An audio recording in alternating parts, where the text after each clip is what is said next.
来看花莲的三江育幼院去年发生不当对待院生的事件，而且是有几路件。这监察院呢调查了后，认定这花莲县政府社会处对机构管理严重失灵，拢无伫咧通报，害这个囡仔无法度受到保护。也通过纠正花莲县政府，而且移请移除相关人员。这花莲县社会处就表示讲，这个机构今年8月已经停业处分啦，日后也会加强监督甲管理。花莲县公育幼院2004年4月起发生不当对待院生的事件，机构执行长以管家加体验教育为理由，用塑大甲院生绑伫轮椅顶面，而且要求包流珠啊，加便当用果汁机拍碎门来试伊。限制行动13点钟，半个月了后，这个院生又互教保员用脸部绑条发徛伫纸箱内底。监察委员通过调查报告，并且纠正花莲县政府社会处。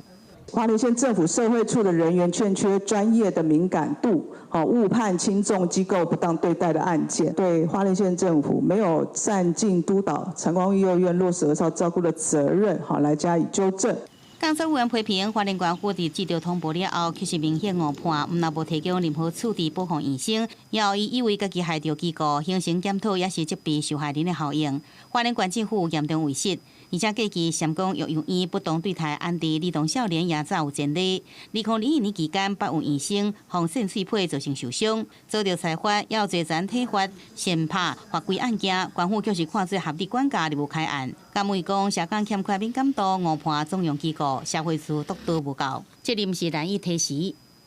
那这些体罚的措施都经过卫福部确认，认为这个其实不是合理管教，它已经违反了相关的法令。好，那他们显然就是照顾者，他们在机构内已经形成了一个不当的照顾文化。这个某机构呢，目前呢，在今年的8月那也已经停业处分中。